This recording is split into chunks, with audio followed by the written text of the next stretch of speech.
for this academic workshop. It's a real pleasure to be sitting next to three beautiful researchers who will be presenting their works.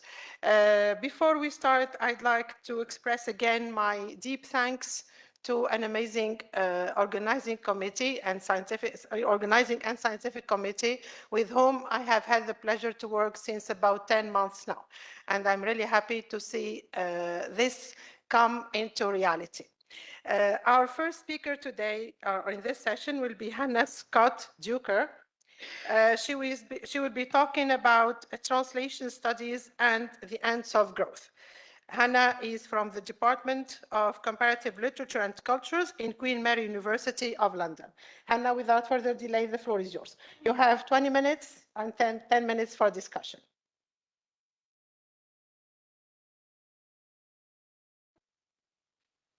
Is this great? Okay. Please wave at me, someone, if you stop being able to hear me, because I have a very quiet voice. Okay, thank you so much, everyone involved in the organization, and to the audience and participants. And I would make my thanks longer, but we're short of time, so I'm going to just dive right in, but I'm very happy to be here. So today, I'm going to reflect on what's been called sort of repeatedly the current and urgent crisis of the literary humanities in the UK. By sort of taking as a case study a subfield which has recently been proposed as a partial solution to that crisis, which is my own field of translation studies, whose recent, really quite remarkable growth has seemed to back the trend of humanities decline. Now, translation studies, just briefly, is a really interdisciplinary field from which has come, I think, although I'm biased, of course, some of the most exciting critical theoretical work in literary and philosophical studies. Translation studies challenges the notion that to move between languages is simply and technically to transfer meaning. It raises questions about equivalence, mediation, abstraction, and difference that are essential to post-colonial and post-structuralist theory. And now, as we face kind of new linguistic challenges in our encounters with non-human and machine intelligence, translation theories will, I think, be only more important. But in the Anglophone world, and again, particularly in the UK, translation studies has also recently been heralded as a possible savior of suffering languages and literature departments, not because of its critical force, but because of its claim to offer vocational and technical skills, which will directly prepare students for performance on a labor market which is increasingly conceived as global. So the ways translation studies has been kind of reconfigured and remarketed in recent years in the UK are, I think, revealing of the limited and honestly sometimes somewhat dangerous ways in which humanities crisis is currently conceived and managed. Now, I'm just going to start with a bunch of disclaimers, which is that this is the very, very beginning of what I hope will be a larger investigative project into how translation scholarship is affected by shifting demographics and labor conditions. So these are very preliminary reflections, forgive me. And at times, some of my criticisms feel a bit like washing my dirty laundry in public, so please forgive me for that also. Anyway, I'll be thinking these questions through two bodies of sources. One is some publicly available materials, so websites, job advertisements, etc., through which it's possible to track how translation studies over the past 5 to 10 years has expanded really dramatically as a discipline. Specifically, how it's been remade in accordance with a vision of global and vocational humanities education, which is marketed primarily to international students, and in particular, students from China and Saudi Arabia. My other source, for some serious reasons, which I can get into in the questions and also just for fun, is a pair of speculative contemporary novels, which offer divergent dystopian visions of privatized neoliberal translation and language education, and which have met with really wild popular success.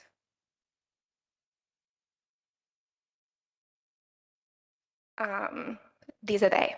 Each is named after a language teaching institution, which is at the center of their narrative. So the first, by R.F. Kuang, is titled Babel, after the Babel Tower of the alternative Oxford in which it's set. And the second, by Aisha Siddiqui, is titled The Center, after a shadowy private language center run by a group of shadowy Cambridge alumni.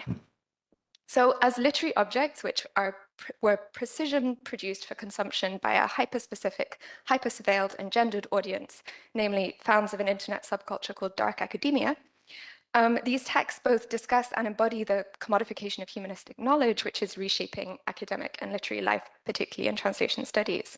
And in spite, and I think even because of their status as kind of hyper-commodified literary objects, both of these texts, in different ways, not only express the fraught dynamics, the structures of feeling, if you like, that are kind of characterizing the experience of being in the field of translation and education today, but also, and particularly Siddiqui's The Center, they try to theorize and think beyond those dynamics, something other kinds of intervention, including scholarly ones, have, I think, found quite difficult to do.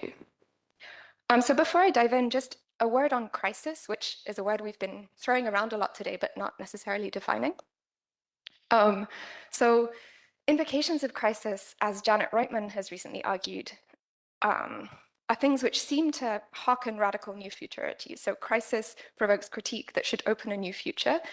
But, and this is Reitman's argument, they in fact tend inevitably to constrict them. The critique prompted by crisis, Reitman suggests, often serves to cement rather than to challenge the categories, norms, and assumptions that produce that crisis. So the solutions that come up are short-termist, effectively conservative, foreclosing the possibility of genuinely new temporalities or trajectories.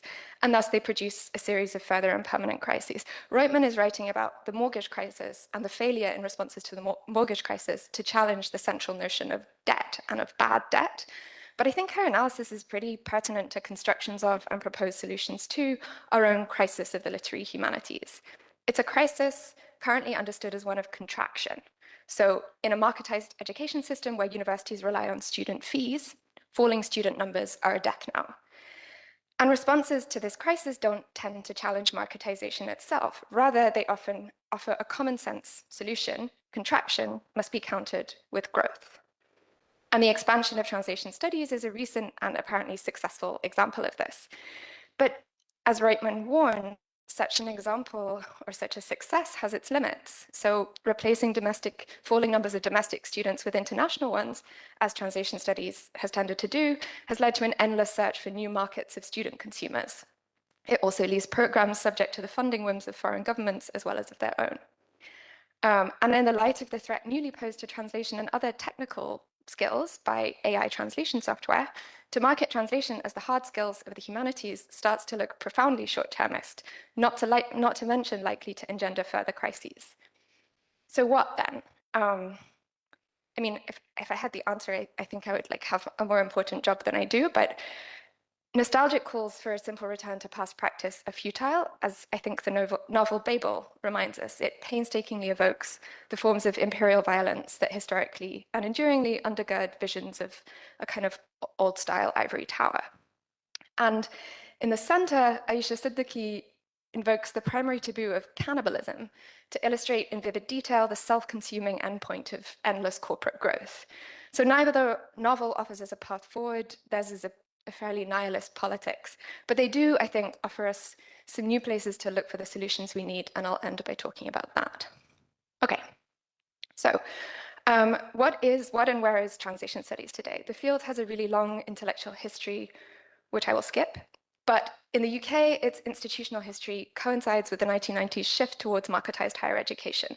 So a system reliant on student fees more than government support, and that is increasingly directed towards being vocational and tightly tied to the labor market. And it's in this period that translation studies departments begin to open in the UK. Typically, these are highly interdisciplinary departments. They house sets of completely divergent methodologies, from critical philosophical work to data-driven approaches to the practical training of translation laborers moving into industry. And for the past 20 years, translation studies' capacity to house these different approaches and to allow them to kind of subsidize one another has proven fruitful, and the tensions within the field have been productive, kind of in every sense. I don't want to labor the figures, but we have listed, for instance, as of last year, 138 translation studies journals and series, many of which were produced in the last 5 to 10 years. In 2017, there are about 350 translation studies programs and qualifications worldwide. Today, it's closer to 400. There are undergraduate programs in translation at 17 UK universities, and as of the last 5 to 10 years, And this is in a period when modern languages and literature departments are closing and their MA programs in particular are closing. Those programs have been replaced by postgraduate programs in translation studies.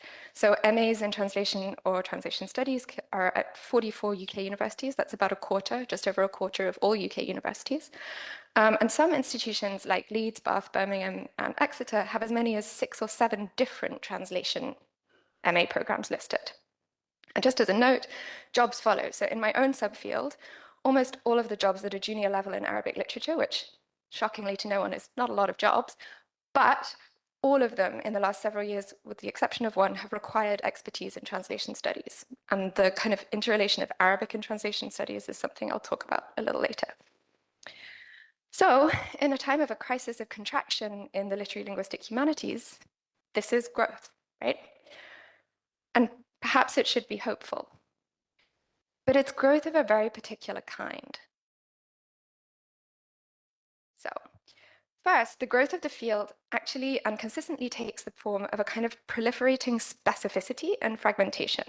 So translation studies, this wide interdisciplinary field, becomes 5 or 6 different programs. That's Leeds on the screen there, sorry, Leeds.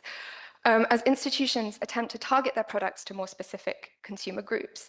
And it's a growth tactic apparently borrowed from corporations like Amazon and Netflix, right? Which, as noted by Mark McGurl most recently in his work on the novel In the Age of Amazon, these corporations use the data they collect on consumers to commission and minutely to construct ever more specific cultural products for hyper-targeted audiences. Now, in academic fields, this risks, first, a situation in which this key strength of translation studies, its productive interdisciplinarity, is stratified and dispersed. But also, and kind of equally importantly, universities don't have as much data available to them as Amazon does. In fact, often they're not using data at all. And as a result, this strategy looks a bit like cargo culting. These ever smaller programs are actually often short-lived experiments, closing and being replaced by others, and this growth is not, in fact, real growth. Now, a second feature of this growth is that across these proliferating programs, and these are from UCL, the language of technical training, innovation, and professionalization is everywhere, not only in degrees identified explicitly as professional qualifications like audiovisual translation, but also in ones identified as literary or cultural translation studies programs. The emphasis is on skills, labor demand, and the MA packaged as a product, which will give a student a career. Now, this kind of shift towards the commodification of humanistic knowledge is familiar to anyone who works in the humanities, I think, in the Anglophone world, but it's really heightened here. Note the description, and I think this is on the next slide, fingers crossed, of a research dissertation as a bespoke opportunity. So this is a description which, this is UCL again, I'm so sorry, UCL, which reconfigures individual research and the experience of individual research as a kind of like boutique experience. Now, scholars of translation like Lydia Liu, Jacques Lazara, and indeed myself in my own work on 19th century Arabic translation have identified translation as a historically specific form of mediation, which was reconceived by some in the 19th and early 20th centuries as a form of exchange analogous to commodity exchange, subject to market laws of efficiency, and crucial to the functioning of imperial governments and the global circulation of commodities. In these promotional documents, it's like they've gone to these critical insights from translation studies scholarship and repackaged them as selling points for translation studies programs. Does this matter? Is it just like a funny irony? Is it only marketing? Yeah, right, perhaps. But R. F. Kuang's best-selling novel, Babel, which is almost certainly the best-read book about translation that's been produced in the past 5 to 20 years, thinks there's more at stake. So this novel offers an ironic riposte to the notions of education that I've just been talking about. Babel is set in an alternative 19th century, in a world in which translation is a form of fuel. So in this novel, the meaning lost in translation exchange has a kind of magical and material force, which is captured in silver bars and literally fuels the engines of British Empire. Just like, bear with me here. At the center of production in this novel is Oxford's Babel Tower, where translation students labor to produce new translation pairs and meaning forces to be put to work as fuel.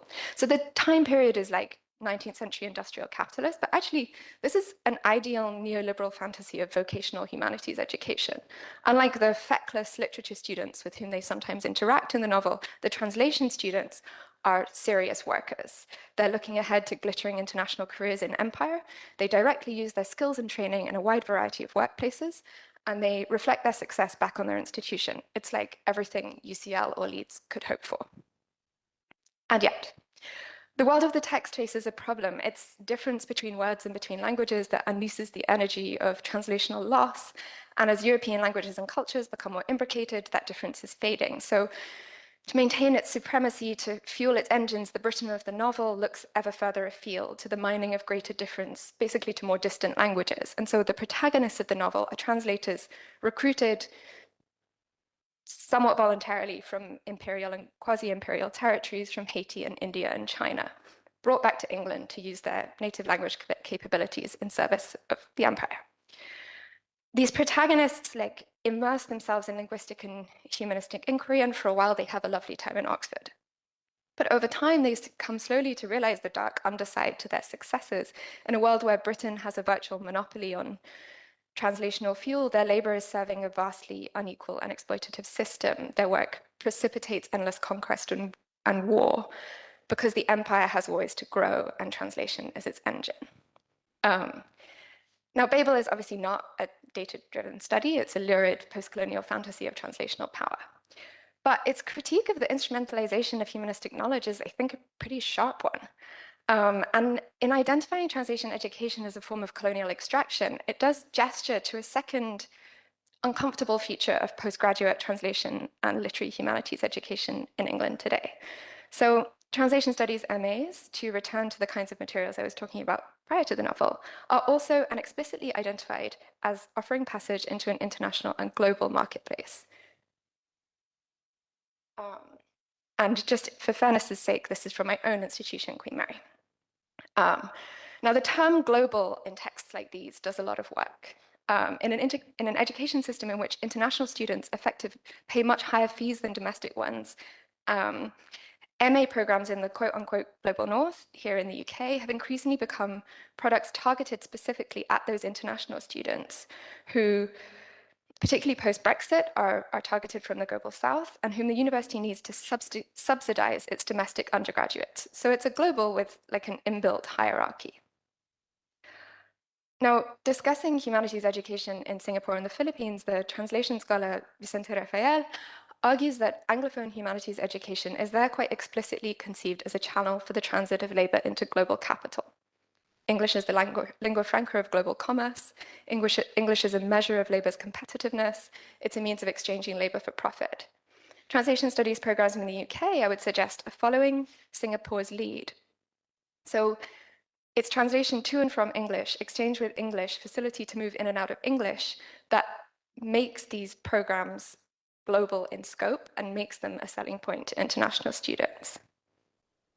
This is obvious maybe, but in the context, as a translation studies scholar, it's also shocking. Work in critical translation studies, including and particularly Vicente Rafael's, has historically taken as its purpose the displacing of hegemonic global languages like French and English.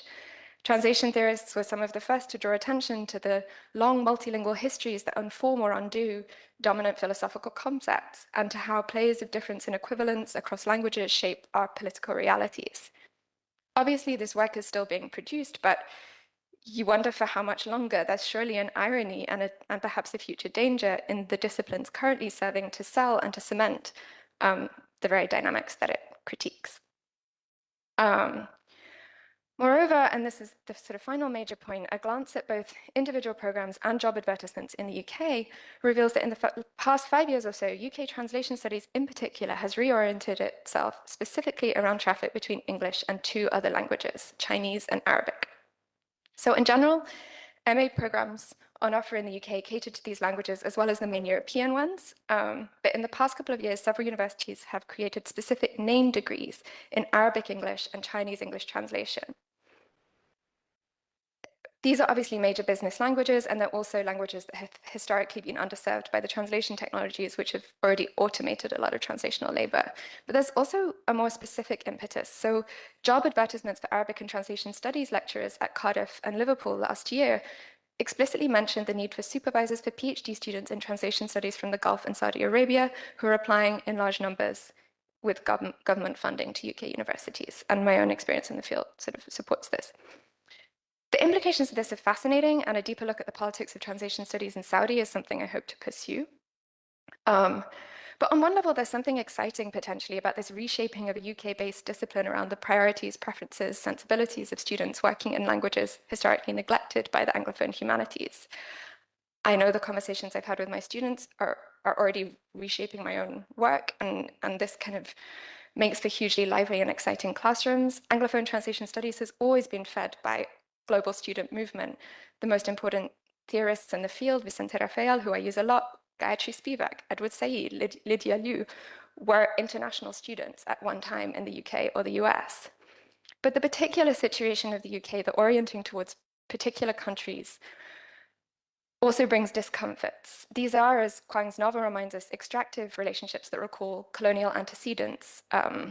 There are questions around the hostile welcome international students receive in the UK, the care offered or not by the university, questions of academic freedom. And in practical terms, it leaves UK public university programs extremely vulnerable to the whims of, for instance, the Chinese or Saudi Arabian government funding structures, as well as our own particularly whimsical government. And this is hardly a firm foundation on which to build a long-term discipline. And finally, as new AI tools send machine translations capacities for translating both Arabic and Chinese, formerly languages that were very difficult for advanced machine translation tools to deal with, as those capacities go through the roof, the extent to which translation training for human beings will remain a priority for any government is unclear.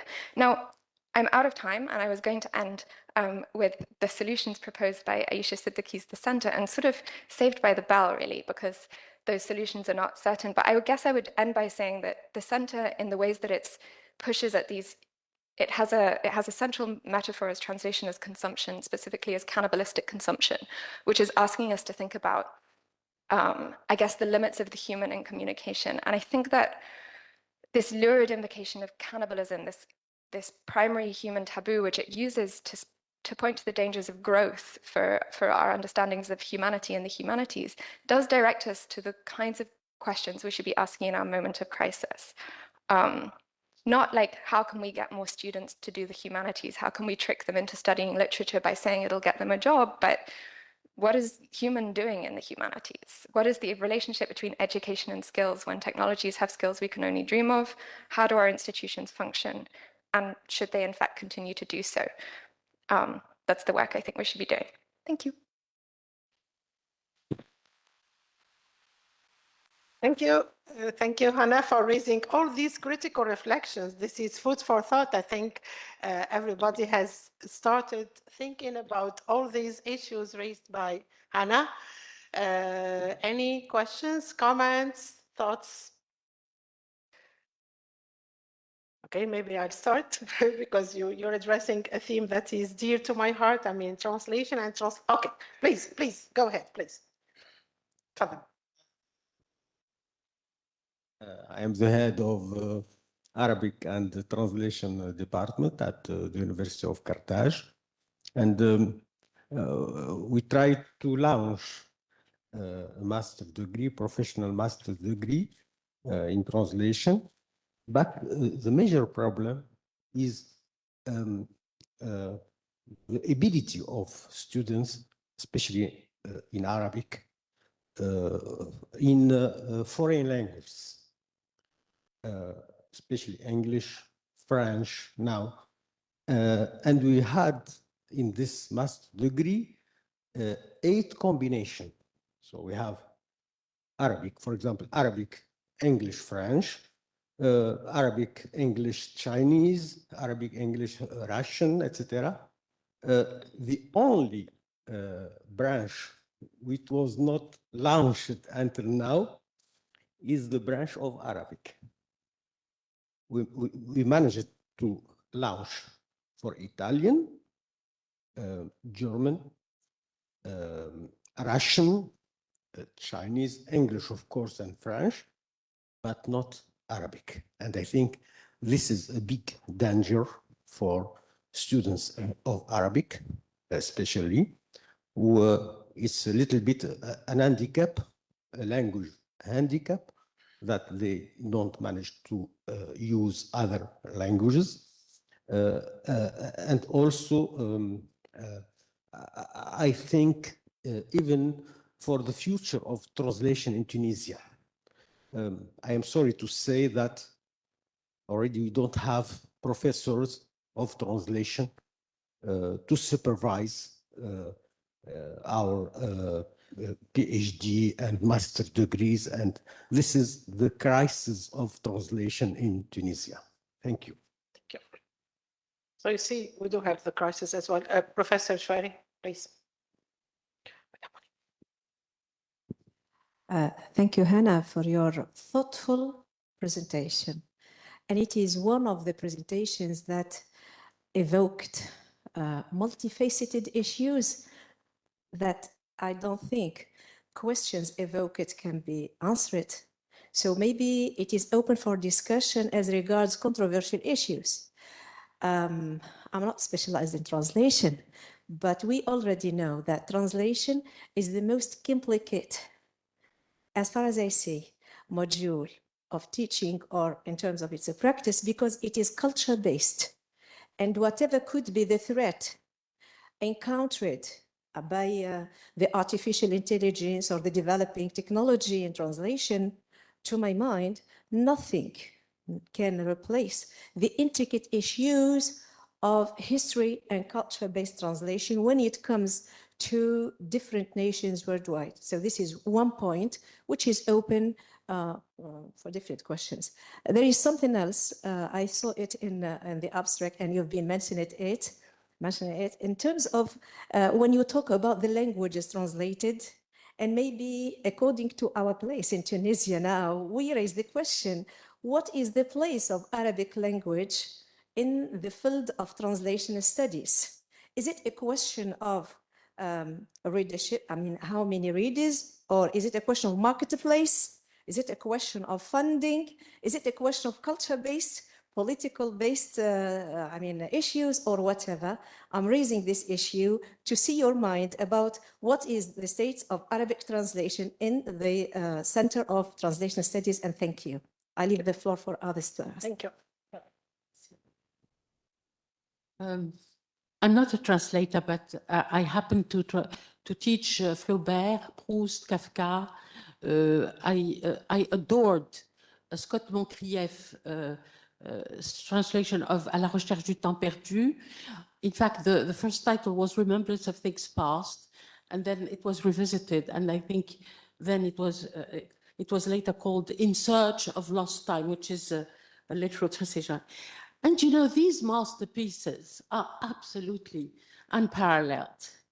I adore these, translations. And now that people are tempted by plagiarism, people are always, I even taught translation at Manuba, and, I couldn't stop them, I sometimes found 15, 20 copies, which were absolutely identical. They lifted literally, from Google. So I have no respect for this. I'm sorry. Okay. Yes. The great question about translation. Yes, for example, me, I'm poet. Yeah. So, and when you translate, for example, from Russian in English, in French, but what we look for about the best language make it. For example, the bill or Chekhov. Yes, that excuse me. We look for about the best language. For example, Spanish, Russian, French. That's the great question for people to meaning about. That's the best language we look for. To thank you. Thank you. Okay, 2 questions and then yes, please.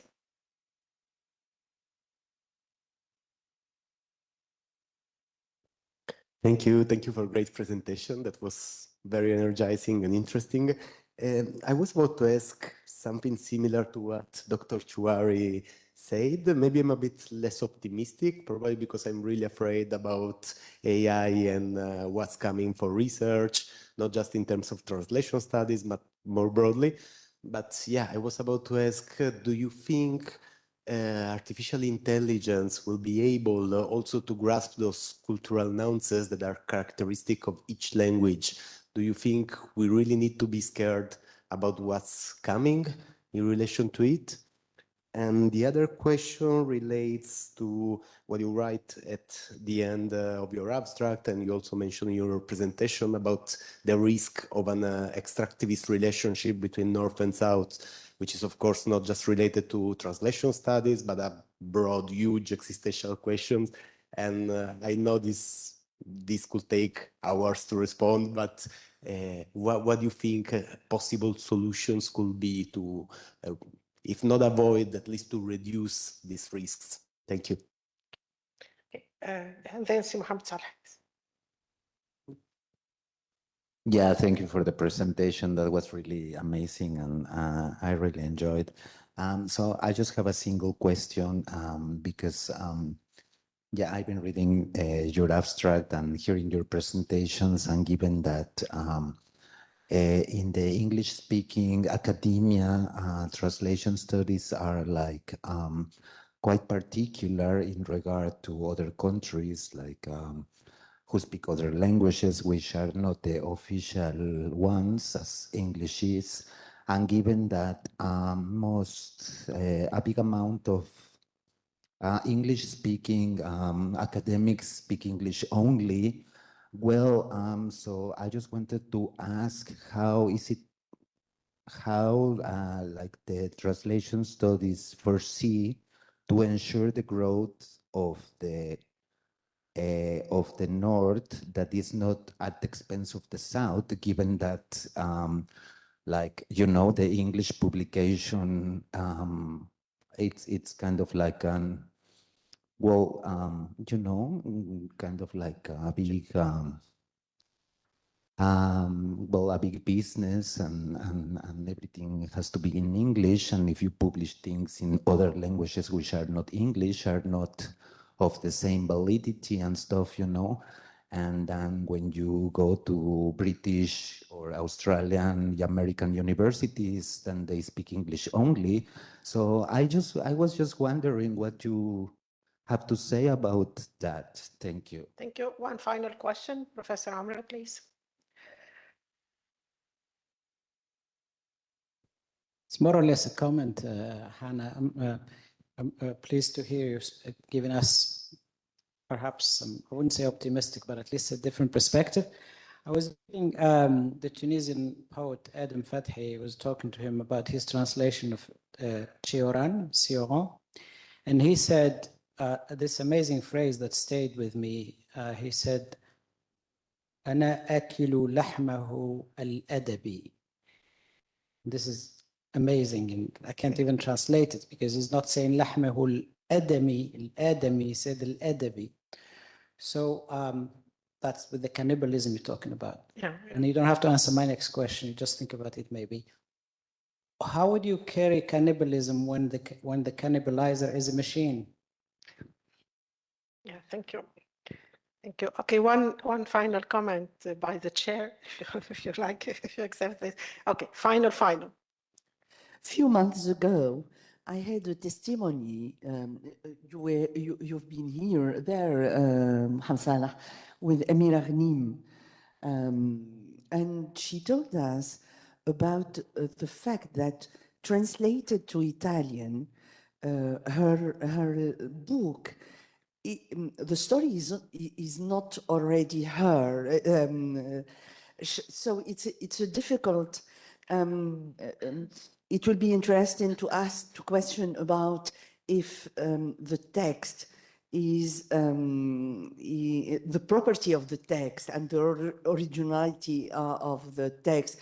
And I agree with Ms. Shweri when you say that it's a culture-based approach. So I think that it's an individual based approach, probably because human when he writes text, he writes a story. It's a telling. It's a telling about a history, a heritage, anthropological position. So it's complex, and I don't know if it is pertinent to translate in other cultures, and it will be interesting to study the gaps or the differences and the distance between what is translated and the original meaning of the text. Thank you. Thank you.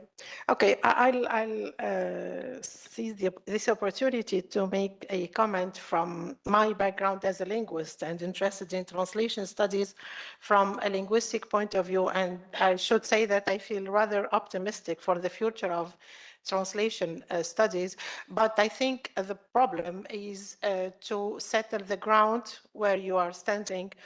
You know, the ambiguity of the expression translation studies and the scholars themselves not agreeing on what to consider as translation studies, especially when it comes to curricula.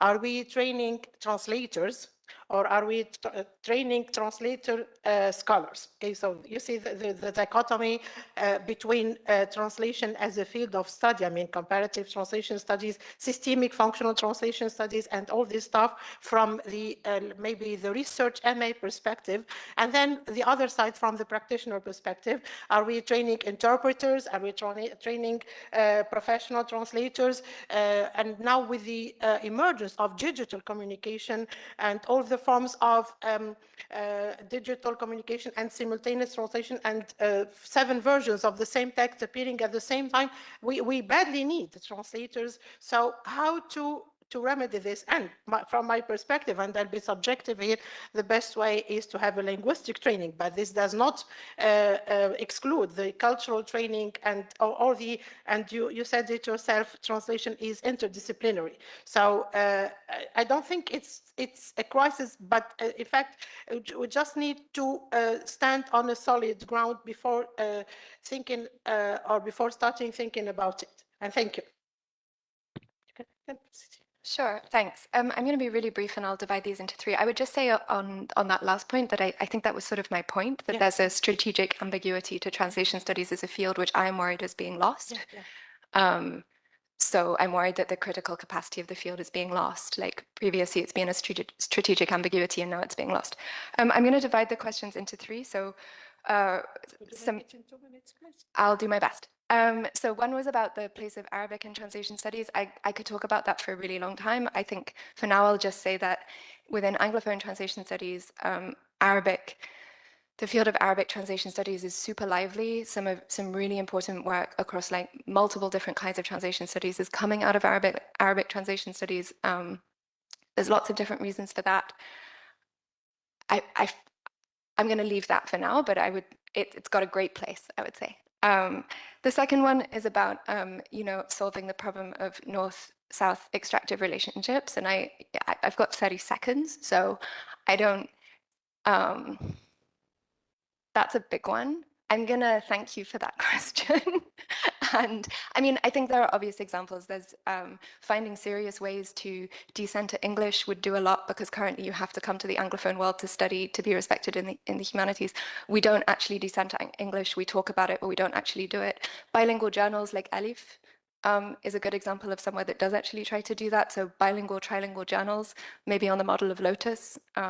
The important Afro-Asian magazine. We have examples of ways to study multilingually. All of my answers to you are about multilingualism, more or less. So I think that English as a lingua franca of commerce and of culture makes it impossible. This is within academia rather than more broadly, but to the decentering of English, and no one in England wants to do that because none of us speak any other languages. So. We can talk more about that. Just on AI, I feel like there was maybe some confusion in there. I'm not like saying AI is a really good translator and there's no space for translation. Like I am a translator. I also think AI is really useful. I would encourage you to go and have a chat with GPT-3. Like fascinating. Some space for poetic error. I had a I ran an AI translation workshop in which a PhD student of mine tried to get it to translate the first few lines of Pride and Prejudice into Arabic. And it gave a kind of interesting translation. She didn't like it. She said, could you make that translation more literary? And it made all of the verbs and adjectives feminine for literary. So I think this opens up entirely new ways of thinking about language, of thinking about the concepts that we use and thinking about the ways that we translate. So for me, it's an exciting thing as a scholar in terms of will we seize it in the academy and use it to make these poetic explorations, or will we find ourselves out of a job because it's been deemed easier and cheaper to have AI train our students? I'm not optimistic, but I've been reading too many novels, I guess. Thank you. Thank you. Thank you, Anna. Thank you. Okay, now we move to our second speaker in this nice afternoon session, Dr. Emna Mazoun, PhD holder in applied linguistics from the University of Sfax. And today she will be talking about who is afraid of COVID-19, an inherited approach from the future of EFL. So Emna, the floor is yours once you're ready. Thank you. Thank you very much. I'm really happy and glad to be here today. I want to thank the Ministry of Higher Education and St. John's College, Oxford University of providing us this opportunity of collaborating, being here, exchanging ideas and being multidisciplinary. This is a great, really opportunity, and thanks a lot for all the contributors and the organizing committee, scientific committee as well. I'd like to link my presentation to Hannah's. That's true, the title, it seems that it has nothing to do with translation. However, I see that it is about translation. Maybe you can ask how. We can, yes. Maybe I can give you the floor for some minutes. I'm going to ask you. So what's the relatedness between translation and my topic? I want you to be creative. I beg your creativity here. So any attempts?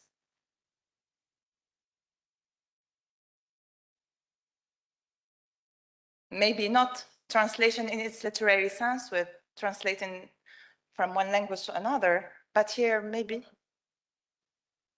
No, not a proverb. No.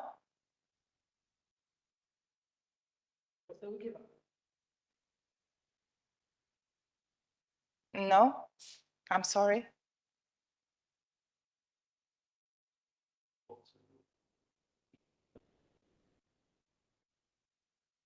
Yes and no. Here I'm talking about the translation of feelings. So how to translate, this is why I said yes and no. So how to translate the fear, your feeling, the negative feelings towards a positive classroom environment, and how to problematize, I mean, how to change the problems into opportunities of learning. So let's link it to my topic now. So who's afraid of COVID-19? An inherited approach for the future of EFL. So all of us know that we witnessed hard times and times of crisis during the pandemic, and it was a hard era for all of us. And it is not related to education only, but it starts by the crisis in the economy, in health problems, social, political, whatever. But as you know, that education is not a separate field from all the sphere of our life, so it is affected by the pandemic in many ways. So the outline of the presentation, I'm going to talk about the impetus for the selection of the topic, the epidemic psychology, changing crisis into opportunities for learning, conceptualizing coping strategies, methodology, explaining the inherited coping instructional approach, coping competence, and I'm going to end up with the conclusion. So the epidemic psychology, the origins of epidemic psychology are strongly related to the explanation of human behavior in moments of panic. And this is exactly what we have witnessed. So as a definition, so epidemic psychology indeed seems to involve at least three types of psychosocial epidemics. The first of these is an epidemic of fear. The second is an epidemic of explanation and moralization. And the third is an epidemic of action or proposed action, according to Strong 1990. Sorry. In relation to language, this is what I'm talking about exactly in relation to the EFL classroom, and especially in the acquisition of foreign language. So its major role has to do with the social interaction. Thus, no communication could be successful under the dominance of fear. That's why maintaining a fear-free atmosphere and classroom is very important, especially maintaining this kind of a psychological equilibrium in the classroom, which is, we are going to see that in details later on. So it's through constructive communication strategies that society can get rid of the Hobbesian nightmare, as it's described, which is the war of all against all. This is a small definition of the fear in a specific context. So the human genesis of epidemic psychology lies in the omnipresent threat that epidemic diseases can engender in our day-to-day assumptions.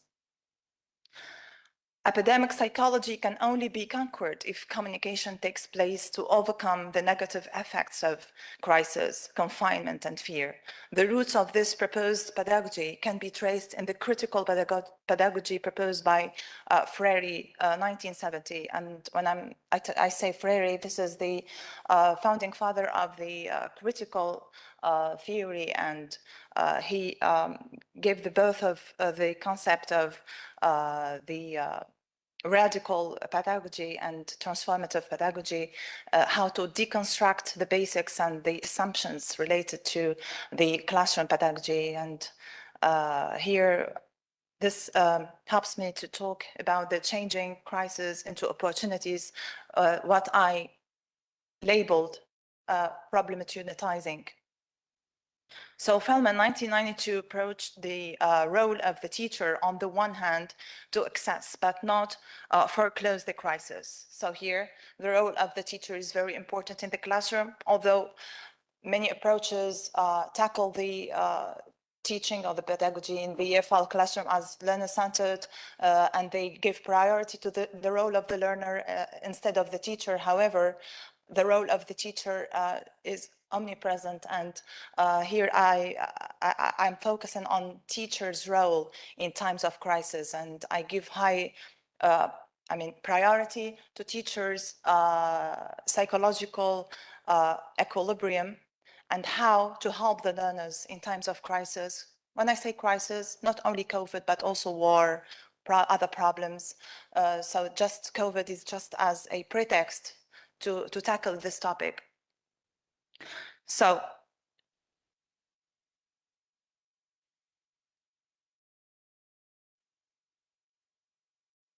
coping now, maybe I'm not following the slides as they are, just I'm improvising rather than reading them. So the concept that I focused in my presentation in my paper is coping strategies, and how to conceptualize coping in line with COVID and in line with crisis, especially in line with the EFL classroom, in line with foreign language pedagogy. So coping is defined as constantly changing cognitive and behavioral efforts to manage specific external and internal demands that are appraised as taxing or exceeding the resources of the person. In this presentation, my conception of coping is in line with Skinner and Simmer's 2016 definition, which is action regulation under stress. This is what I mean exactly by coping in my approach, and how people mobilize, guide, manage, energize, and direct behavior, emotion, and orientations or how they fail to do so under stressful conditions. This definition links coping and work on the regulation of basic psychological and physiological processes, including emotion, behavior, and cognition. So coping strategies are varied and different. So Masters et al. 2023 classify teachers' coping strategies at the individual level into two main categories. The first category consists of direct action techniques, which includes effective self-management and organization, skill development, and collaboration. The second category consists of palliative techniques. These techniques are either mental or physical, and they focus on mitigating the feeling of stress rather than its source. In my paper, I relied on the survey. It's qualitative in nature. So I distributed the survey, which was piloted by two EFL teachers and to 200 EFL tertiary teachers from different higher education institutions in Tunisia in 2021 to gauge the different types of challenges faced by them during COVID-19 instructional contexts.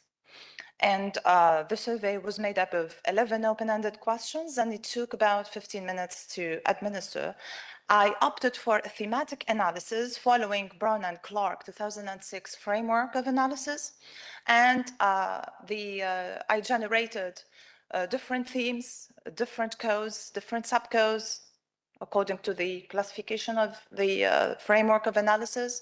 And I come up with 5 main themes from the survey.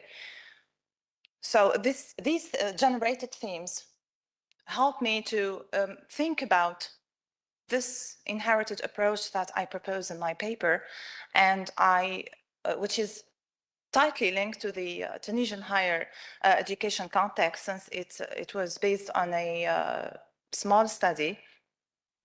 So the impetus to think about the coping approach. So my approach to coping in the EFL classroom in this paper is different from the stated definition of the literature. This difference arises from my belief that my variables should be taken into consideration to cope properly in crisis time. The EFL classroom in general is overwhelmed with many complexities that should be deciphered and understood instead of taken as a whole entity.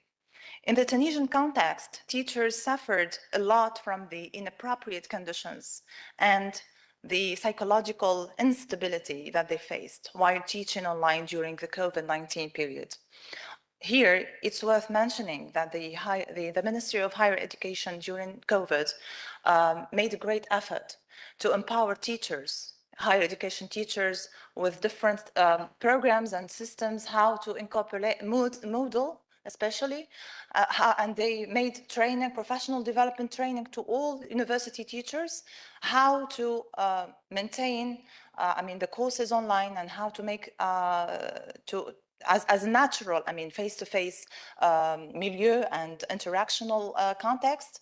However, according to the survey findings, I noticed that many teachers faced a lot of problems, and they the majority of them, about 45% of the participants, claimed that they prefer not to teach rather than finding themselves in hard times and situations with their learners.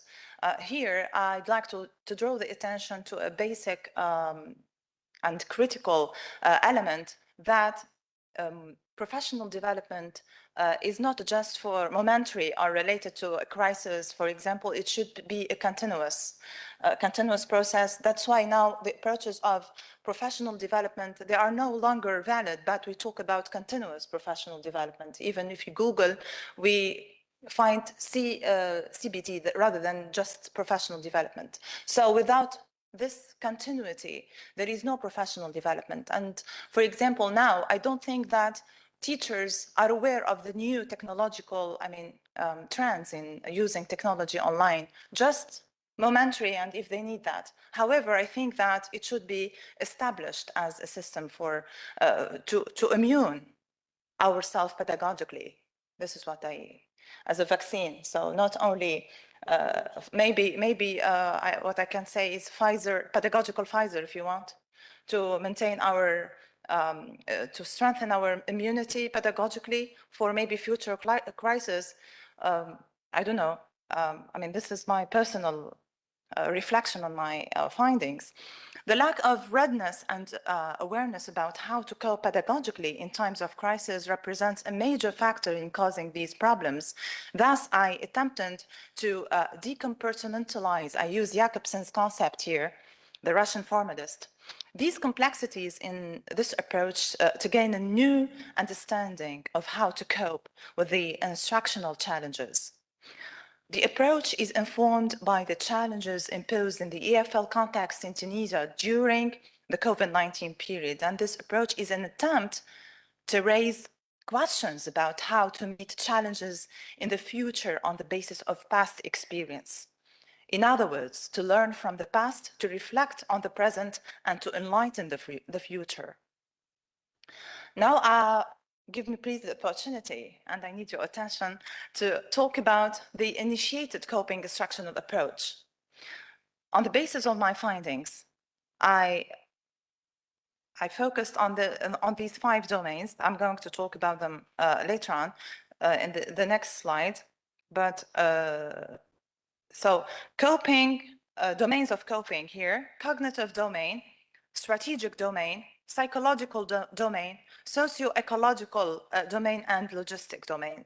These are informed by my survey findings. So the cognitive domain, this domain is linked to the different types of knowledge that EFL teachers can possess. First, pedagogical knowledge is based on the factual knowledge, conceptual knowledge, metacognitive knowledge, and strategic knowledge. Second, subject matter knowledge is related to the syntactic structures, content, and substantive structures. Third, general pedagogical knowledge is concerned with learning, classroom management, curriculum, and instruction.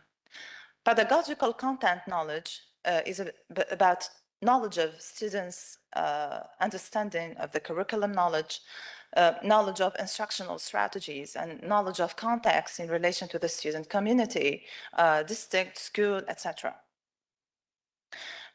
Concerning the strategic domain, so this domain focuses mainly on the communication strategies of both teachers and learners, teaching strategy, learning strategy, and evaluation strategies in relation to the EFL classroom. The psychological domain is about the motivation in the classroom, the empathy among teachers, the anxiety and the stress. Understanding these psychological components helps strike a balance in the EFL classroom to enhance education. The socio-ecological domain, so this domain focuses mainly on environmental elements such as stressful life events, non-cognitive aspects such as interpersonal aspects and campus ethos and cultural climate. And the last one is the logistic domain, which has to do with the technological equipment in relation to the e-learning. The shortage or absence of the equipment represents a real challenge in pandemic time. So both teachers and students suffered from the unfamiliarity of inline instructions. Not just only coping, yeah, thank you very much. So not only talking about the coping strategies, but I'd like to talk about now coping competence. So my approach to coping takes into consideration these different domains in an attempt to reach professionalism among teachers in the EFL classroom. So moving from the simple information given to professionalism requires a special competence, which is labeled in this paper as coping competence. As you can see in the figure, I approach it as a coping competence ladder, stating from just simply the information, moving to knowledge, ability, action, competence, and professionalism. So talking about teachers' professionalism is not that easy. It requires going through the different steps of the ladder and I mean, with different complexities and a lot of effort.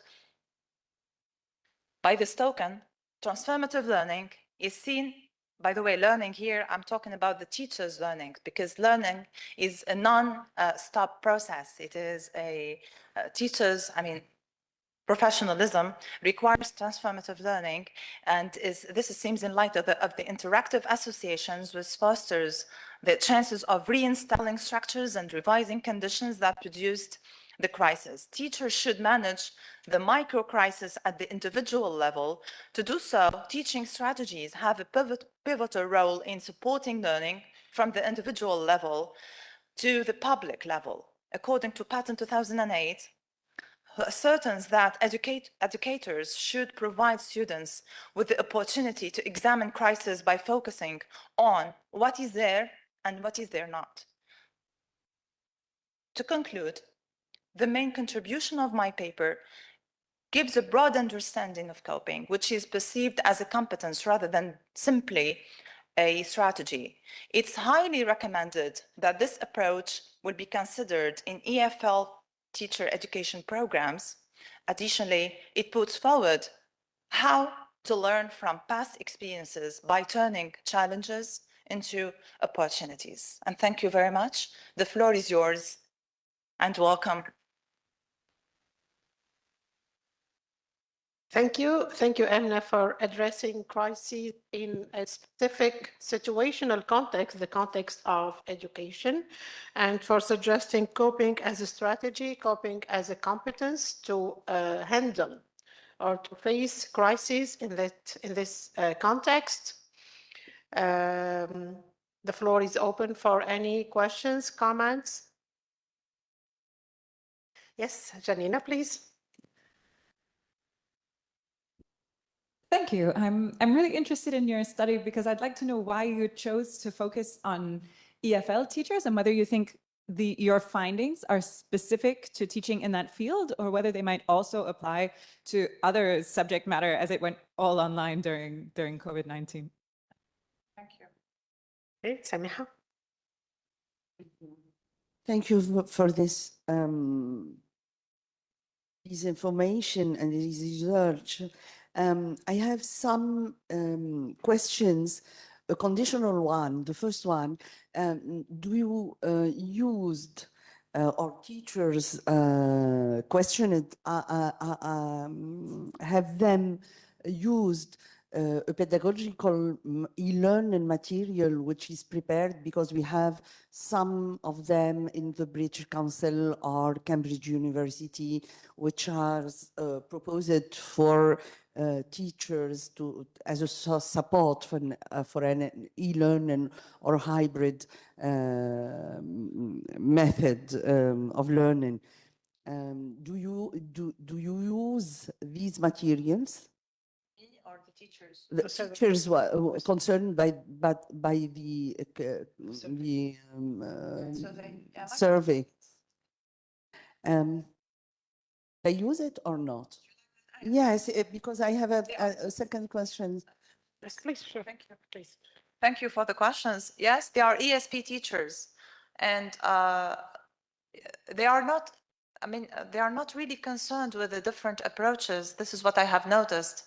And they are, they focus on what they are teaching in relation to the subject. For example, in management, economy, engineers, and they prepare their own programs. And this is really, thank you very much. This is really another area of problem, because they don't know how even to share the different syllabus and these courses, since they don't have something clear. Okay? Because the questioning is different. First of all, the Corona period, what was asked to teachers to do is a pedagogical continuity and not an ongoing learning. The second thing, that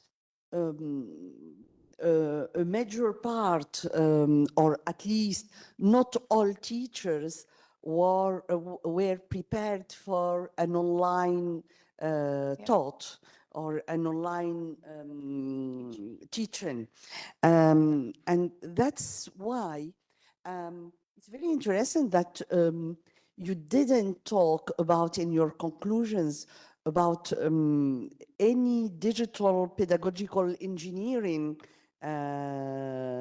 needs in your conclusions. And I think that probably it could be the most important gap.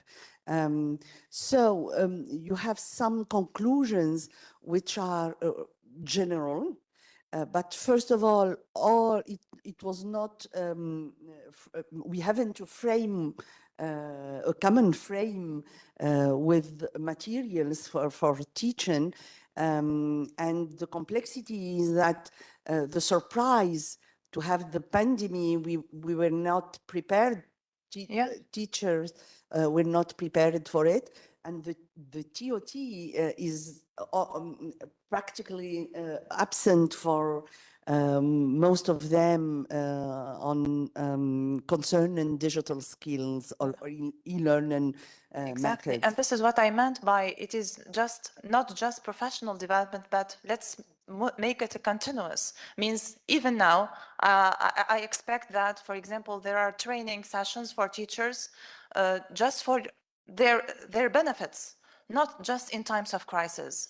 As I said, to immune them pedagogically for the future. For example, in the UK, this is natural process. I think that maybe Professor Omri will, give us his opinion about that. But as far as I know, and some of my colleagues in Exeter University told me that this is very natural. So we have no problem during the pandemic, and because it is an established, already, for years and years.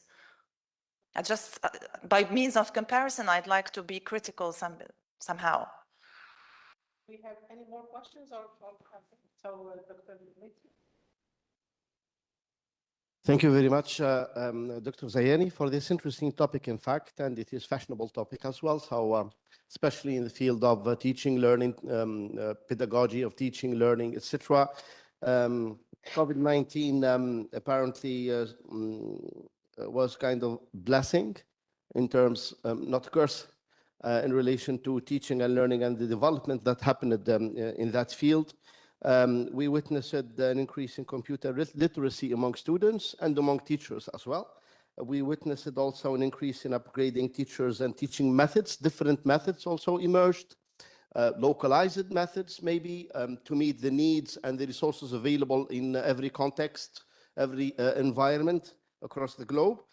More developments in teaching, learning technology also, educational technology companies have realized that when plague is in the street, they have to invest in educational technology, just rhyme like when blood is in the street, buy property. Flexibility also, more flexibility we witnessed among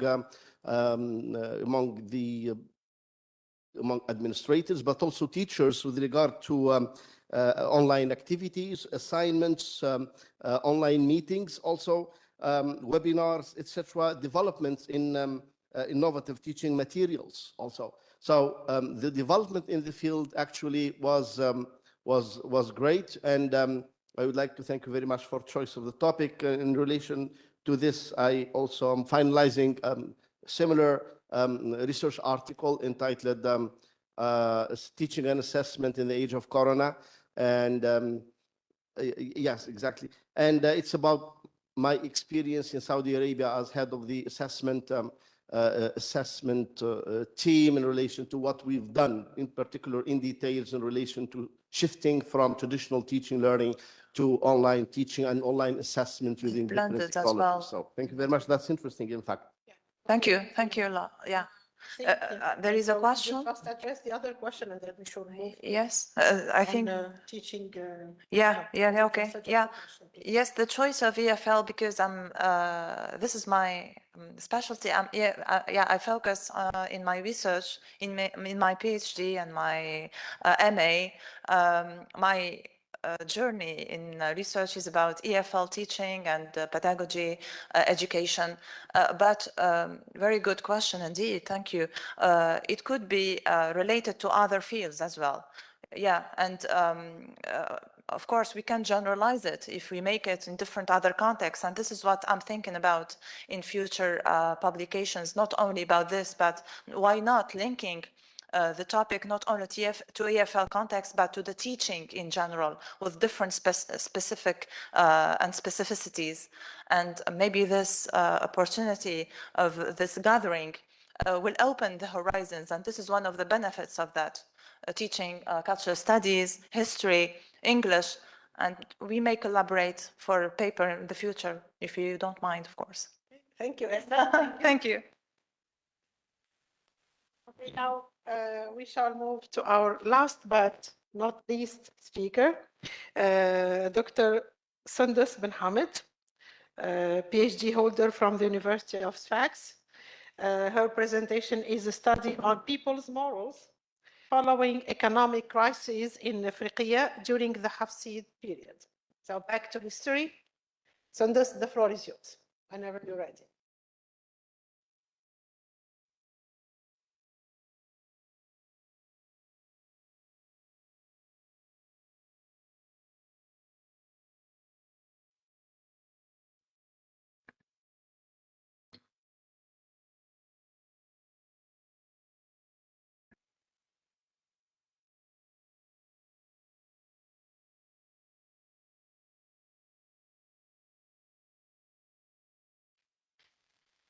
Thank you for the opportunity to present the research. So I will take you to the Middle Ages. The research aims to shed light on the impact of economic crisis on the moral of people in Africa during the Hafsid period. During the course of the research, I consulted a number of sources for feedback, including general history books. Among these books, I referenced the history of Ibn Khaldun, the journey of Tijani, the journey of al-Maqrizi, description of Africa by Hassan al-Wazan, Fatawa by Burzeli, and Ma'alim al-Iman by Ibn Naji and Ibn Dabbir. During the Hafsid period, many economic crises occurred in Africa, leading to difficult living conditions for the regions inhabitants. There was scarcity of a period divide of such tribulation, and they manifested periodically to the failure the implement necessary measures to mitigate their occurrence. The presence of this phenomena in society resulted in various types of behavior, including both virtuous and corrupt morals. Research into post-Christus behaviors is both novel and limited, which underscores its significance. Numerous terms signify economic crisis, famine, drought, soaring prices, misfortune, years of hardship. This nation share this nation share the same connotation and signify similar outcomes. When they occur, they serve as evidence of the toil and adversity experienced by the inhabitants of the region. Economic crises are defined as the sudden and complete deterioration of various economic sectors within a country, resulting in an imbalance on fundamental economic elements such as supply and demand, prices, and competition. In this study, I will initially examine the various economic crises that occurred in Africa throughout the Hafsid period. Subsequently, in the second section of this research, I will focus in highlighting the most significant ethical and unethical behaviors exhibited among the region's inhabitants. The economic crisis that emerged during the Hafsid period. Throughout the research of sources, I discovered that there were 20 economic crises in Africa during the Hafsid period. These crises were frequently interconnected or distinct, with varying time intervals separating of one occurrence for the other. The 8th century of the Hijri calendar experienced the highest number of crises, totaling 9, followed by the 7th century, which witnessed 7 crises. Subsequently, the 9th century witnessed 3 crises, with the 10th century and the final century of the Hijri calendar had only a single recorded crisis. The occurrence of this crisis in the region was closely linked to climatic fluctuation and insecurity. Notably, they arose during the 8th century Hijri, with the crisis recurring at a frequency of approximately 1 every 2 or 3 years. While climatic fluctuation served as a direct factor, the deteriorating political landscape in Africa exacerbating the situation because it was characterized by weakness, strife, and wars.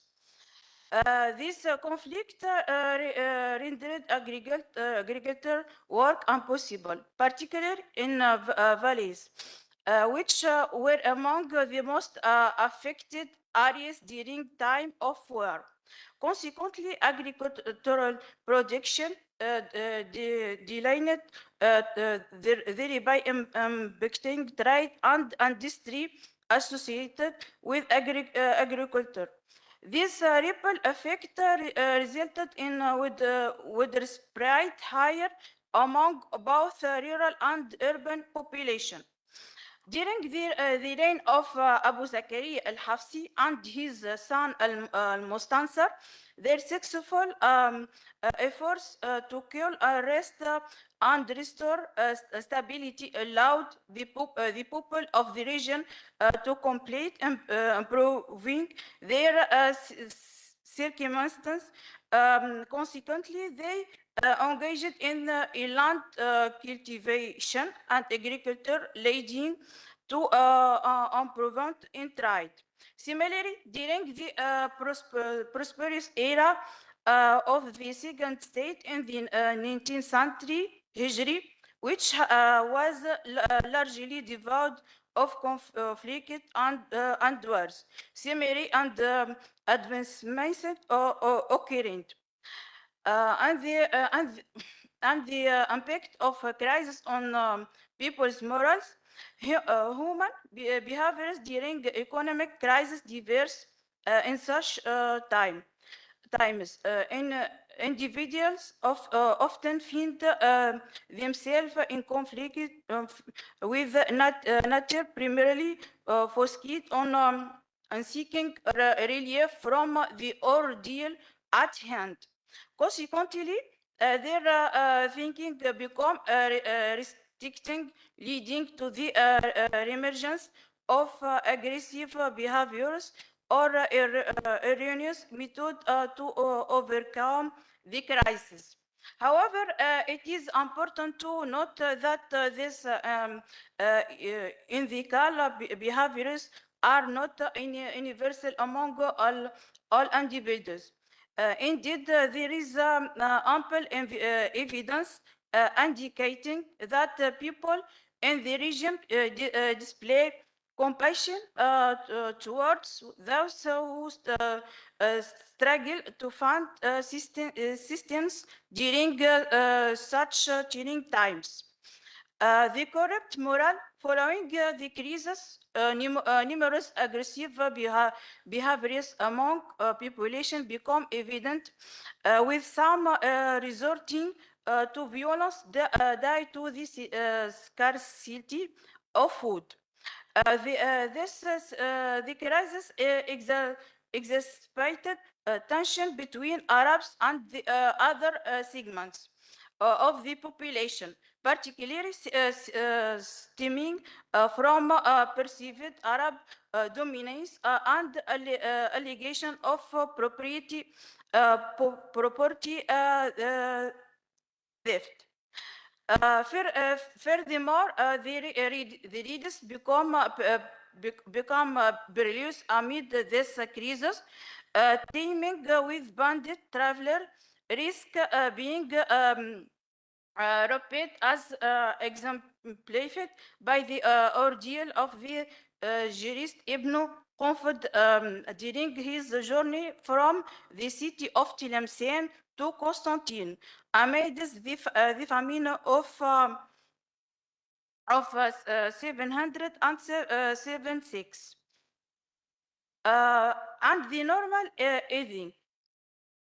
During period of adversity, the people of the region united in mutual cooperation. Affluent member of society played a pivotal role in mitigating the crisis by providing essential provisions such as food and water to those in need. Guided by the principle of Islamic law that proprieties the preservation of the human spirit. Ibn Naji extensively chronicles instance of such communal support in his writings. Moreover, accounts from books on virtues shed light on the profound impact of varieties since dispersed throughout Africa during this era of hardship. This individual emerged as the steadfast pillar of support for society, particularly in time of crisis. Despite facing the daunting challenges, they seized the opportunity to demonstrate their dignity by extending assistance. Their homes become some countries for the hungry, offering solace and sustenance to those in distress. Their noble deeds were revered as commendable contribution that significantly alleviated the suffering of the population. We also consulted fatwa books such as Al-Burzuli to underscore the significant role played by jurists during this period. There are extensive research that numerous instances demonstrating their dedication to aiding the populace by seeking viable solution, particularly concerning the related to water and food scarcity. Despite the unconventional nature of some measures, which may have been forbidden or discouraged during normal circumstances, jurists displayed compassion and pragmatism, endeavoring to elevate the suffering of the people. Their efforts were instrumental in providing practical solutions to pressing problems, and the community continued to rely on their wisdom and prudence to navigate the route adversity. And the conclusion, throughout this period, individuals grappled with a multitude of challenges and engaging in constant conflict with various entities.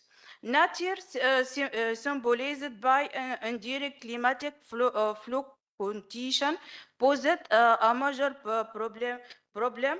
Additionally, interpersonal conflict among different factions, notably including the Arabs, were prevalent in the region.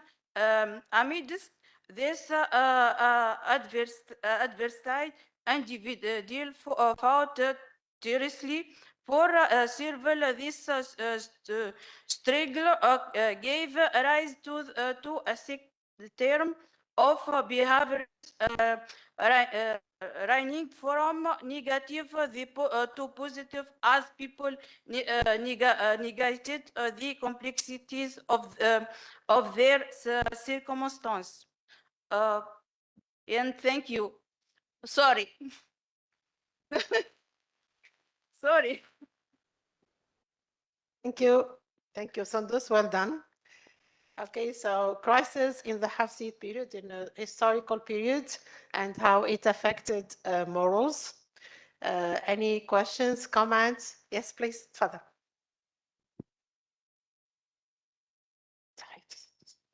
I talk in English and in French, as you like, yes. When there is many crises, yes. For example, in Hafsi's period, yes. There's about many politics to avoid crisis. For example, Ibn Khaldun is the best one. Yeah. That to avoid crisis, enduring in the in period. And so this is my question about when we talk, when it's a crisis, that we must planning, yeah, or to avoid the crisis. Yes. Thank you. Questions, comments? Okay, so is there any study of other historical periods where also economic crisis was followed by moral crisis? I mean, is there any way to generalize this? Is it a rule in history that whenever there is an economic crisis, it's followed by a moral crisis? Yes, I mean, يعني هل كل مرة فما أزمة اقتصادية اجتماعية تتبعها أزمة أخلاقية؟ Is it? Yes, Madam Adara.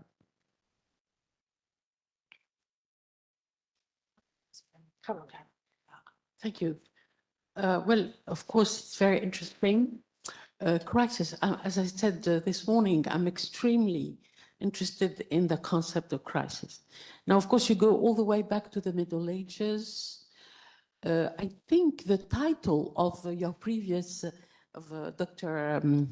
Mazoun, who is afraid of Virginia Woolf, also poses the problem of education, because there was the economic crisis of 1929, donc je reviens là. And then, of course, when the play was published, Who is Afraid of Virginia Woolf, it was published, the translation was published in French. French professors were absolutely flabbergasted. They said, how could these professors on campus, okay, how could they possibly spend the night, with their students? Parce que vous savez, la hiérarchie en France, ce que ça veut dire. So, of course, it meant what? What did it mean? It meant the collapse of morality. Is this due to the economic crisis? There was, of course, before that, the death of a salesman, okay, by Arthur Miller, etc., following also the economic crisis of 1929. You know this man? Miskin, يعني a lot of, nobody came to his funeral, and his wife kept saying, where are his friends? Where are they?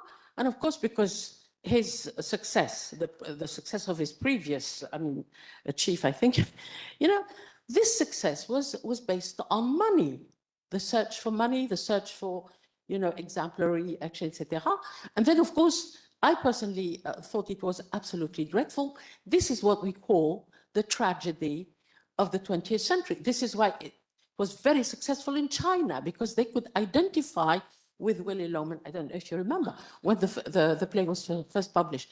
Donc, je fais une référence. It's an oblique way of dealing with the notion of crisis, and also with the literature that, is actually in. Merci. Thank you.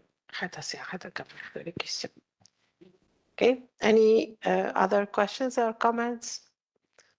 Yeah, it seems that everybody's getting tired and in concentration.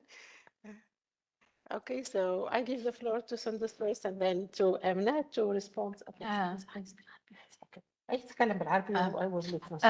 نعم، كانت الأزمات الاقتصادية في تلك الفترة تتعاقب على مر الفترة الفترة الحفصية.